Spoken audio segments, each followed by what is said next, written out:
Welcome to Radio Who, What, Why. I'm Jeff Schechtman. Not since the darkest days of the Cold War has Russia been so front and center in the American consciousness. One wonders if this is the result of just the current president and his Russia-centric view of the world, or if the Russians have actually done something beyond just hacking that is making us and the world sit up and take notice.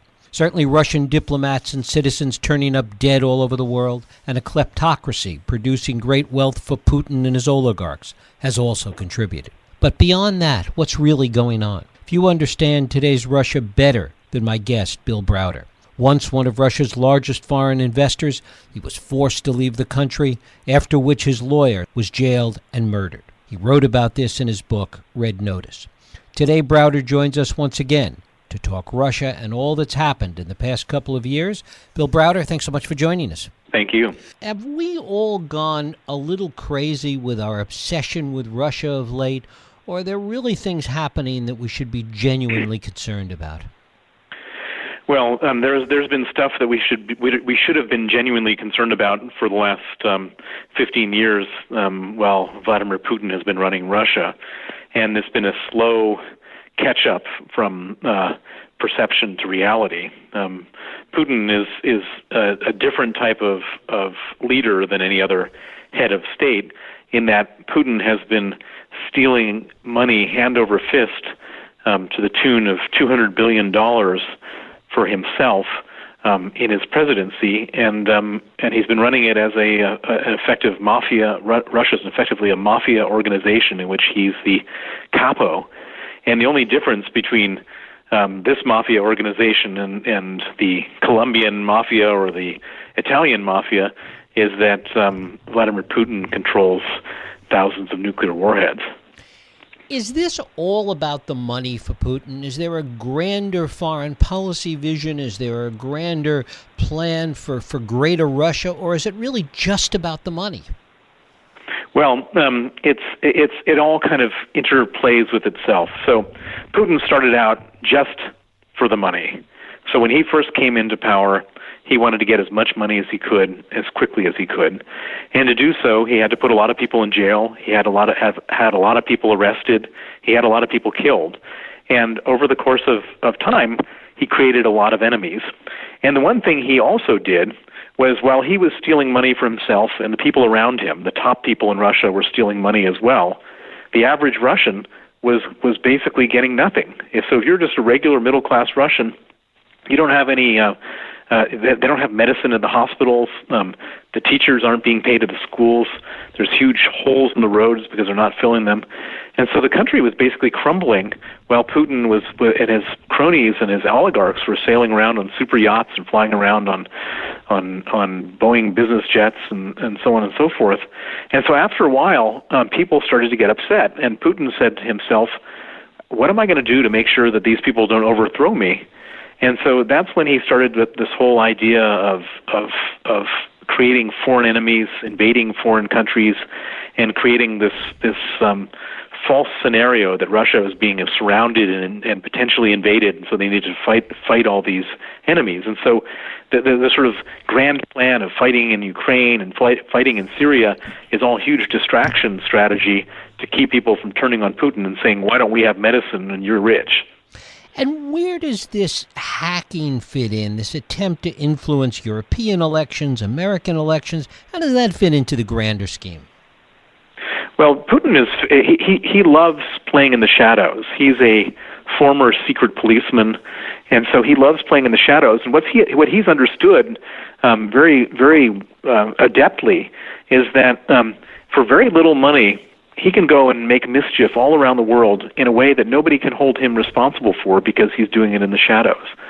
And so this whole idea of computers and emails and systems and voting machines is all something which, it's kind of all happened so quickly, and the ability to invade, hack, disrupt has also happened very quickly, and we haven't, while we figured out how to do all this stuff with computers, we haven't figured out how to prevent bad guys from breaking in. And so Putin is taking advantage of that right now to do all sorts of stuff very cheaply. It's much cheaper to do a hacking operation than it is to do a military operation. And so for him, this is just the perfect asymmetric warfare, asymmetric way of destabilizing the world, a way of if everybody is worrying about what's going on in their home countries, they're not going to be worrying about what Russia is up to in its country.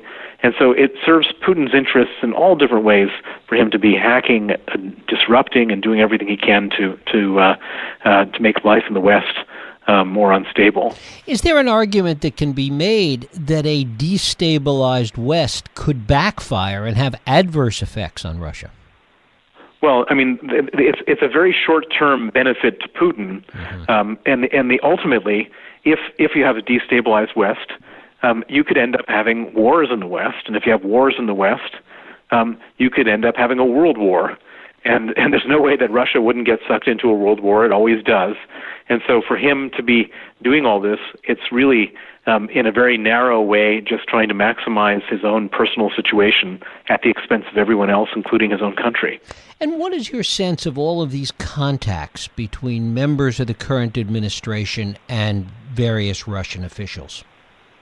Well, I'm sure that the Russian officials have been going around in every different country, not just America, and looking for receptive people in different political groups to see where they might be able to have some influence. And apparently there were some people in Trump's campaign that showed the Russians receptiveness, and that's what seems to have happened. There's an irony in that it makes it more difficult, arguably, the way this has blown up, the way that it has become such a major issue here, that it makes it more difficult to do any kind of deals or business with Russia, given the scrutiny over all of this. Well, that is the irony. So, assuming that he had the leverage that some people believe he had over the Trump camp, and watching the celebrations that they were having in Moscow after Trump was elected, they now have a big hangover because America does have a very, very strong immune system. The American system is very strong, and when little bits of information came out which suggested that Russia played a role in influencing the outcome of the election, that the immune system kicked into gear, and I think the immune system has now put the president in a very uncomfortable situation that has having anything to do with Russia. And it's interesting because if it turns out that there was no undue influence, let's just say for argument's sake that Trump just thought that it would be a good idea to have a friendship with Putin, he wouldn't have had a different view than Obama had and George Bush had. Both of those guys, George Bush had a famous saying. He met with Putin in Slovenia at the very beginning of Putin's presidency and said, "I looked into his eyes and I saw his soul, and right. and I trust him." And Obama showed up or sent his Secretary of State Hillary Clinton at the time with a reset button to say, "We want to reset relations with you."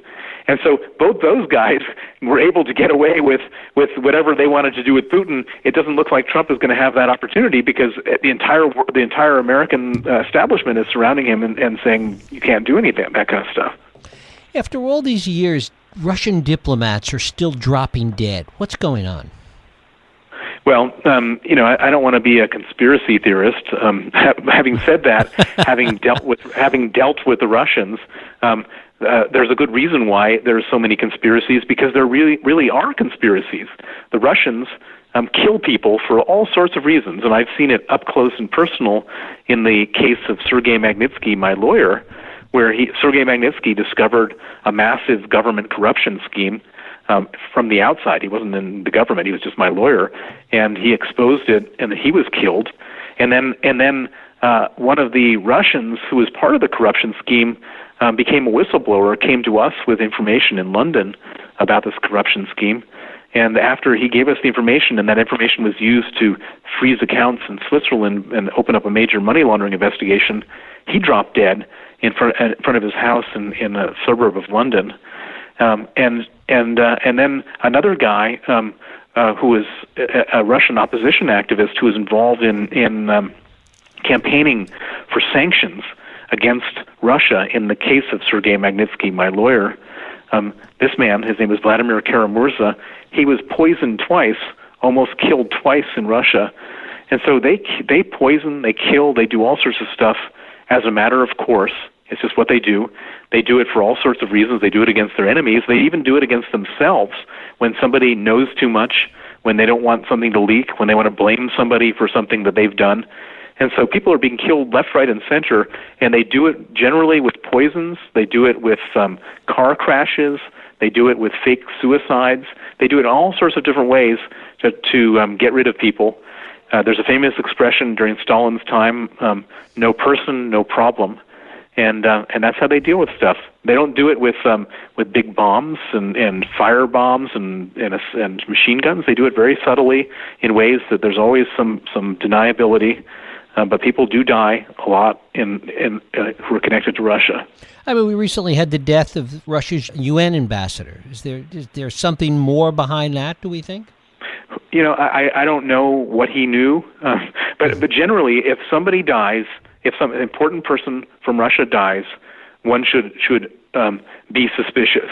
One should investigate.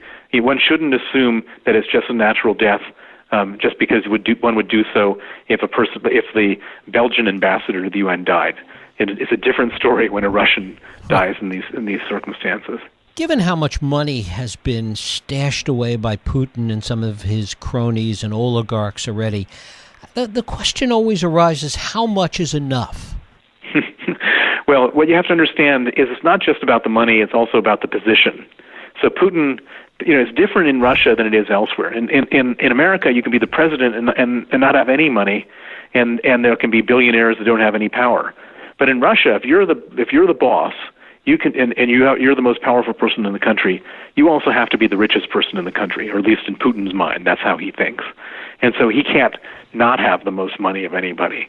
And does he need to use it? Probably not. He can take all the money he wants at any moment in time from the state to do anything he wants because there are no checks on his power. But for him, it's more than that. He just needs to have that money so he can be richer than everybody else.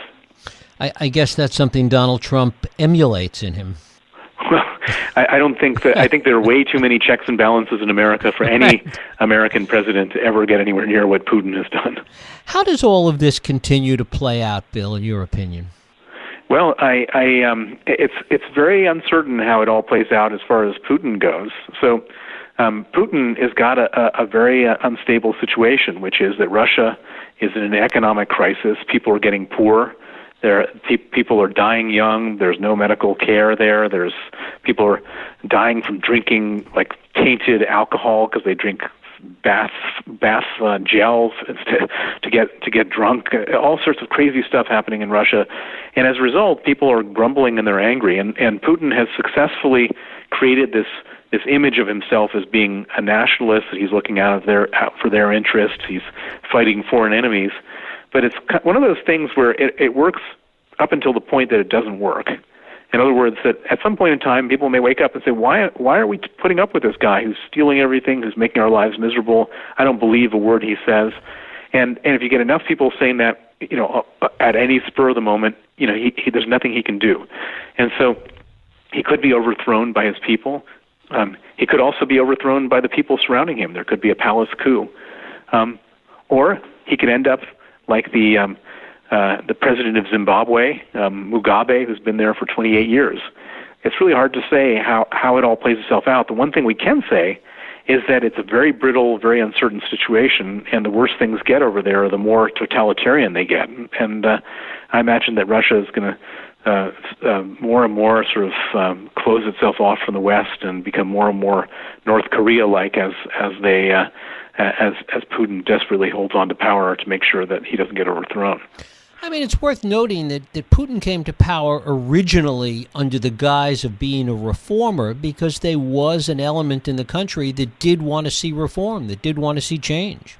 Well, so, Putin came to power after Boris Yeltsin. Boris Yeltsin was drunk, he was corrupt, he was fat, he was just just chaotic. And so everybody was longing, and the oligarchs, the Russian oligarchs, controlled half the country. 22 guys controlled half the country, and so everybody was longing for some stability, for some normalcy, for some reform. And in comes this guy, Vladimir Putin. Nobody knows him really. He's got this totally inscrutable face. You can't figure out what he's thinking because it's just absolutely blank. But he's He doesn't drink. He goes to work in the morning and works long days and slim and seems to be effective. And in the first couple of years, he was even doing economic reforms. So it all seemed good. And everybody thought, well, maybe this is the answer to this chaos before, and that he's going to tame the oligarchs. And he did tame the oligarchs with one objective, which was to get rid of the 22 oligarchs so he could become the biggest oligarch himself. And so in the end, he didn't turn out to be a reformer at all. He turned out to be the biggest crook there was. But it does lead one to think that there is a reform movement. There are people in the country that do want to see reform that could ostensibly rise up at some point. Well, Putin is doing his damnedest to make sure that doesn't happen. Anybody who has the ability and the popularity and the charisma to be a challenge to him is either exiled, arrested, or killed. And I know people who fall into all three categories. There was Garry Kasparov, the famous chess player, who was a political operative, and they opened up a bunch of criminal cases against him. He ended up in exile. You had Alexei Navalny, who's is the top anti-corruption activist in Russia, and if he were to run for president on an honest, open ticket, he would win. And they've arrested him, arrested his brother, put his brother in jail, put him under house arrest. And then the most horrible case is Boris Nemtsov. Boris Nemtsov was this former deputy prime minister of Russia, very, very charismatic, very impressive guy, been around forever, beloved in the West by all the Western politicians, a real reformer, and they just shot him dead on the bridge in front of the Kremlin with 150 video cameras all watching the whole thing, and then they happened to be turned off at the moment he got shot. What is the best way, in your view, for the rest of the world, for the West, to deal with Russia at this point? Well, I don't think it's our place to overthrow him or not. It's not our place, and it's not our ability to do that. What the West needs to do is understand that this man is an international menace. He intends nothing but bad things for us to happen to us in the West. It's been proven that that's how he is, and so we need to contain him. This is a different type of Cold War situation, but one where we can't let him make another further move in the West, and we've got to stop all the stuff that he's doing, which means that we need a very strong military presence on NATO countries on the border, and we need to be doing big investigations into the money laundering of Russians in the Western banking system, and we need to freeze the assets of the oligarchs and ban their travel for the ones who are managing Putin's money, which is a lot of them. And if we did that stuff, we would completely clip his wings and he wouldn't become an international menace. He would stop doing what he's doing because the West is infinitely more powerful than him if we work together. I guess the question is what he might do in response. Well, he's going to threaten, he's going to huff and puff and threaten to blow our house down, but we're not talking about starting a war with Russia. We're just saying, you can't take another step further. Don't. And we will react if you do. Bill Browder, thank you so much for spending time with us here on Radio Who, What, Why. Thank you. Thank you very much. Thank you for listening and joining us here on Radio Who, What, Why. I hope you join us next week for another Radio Who, What, Why podcast. I'm Jeff Sheckman. If you like this podcast, please feel free to share and help others find it by rating and reviewing it on iTunes. You can also support this podcast and all the work we do by going to whowhatwhy.org/donate.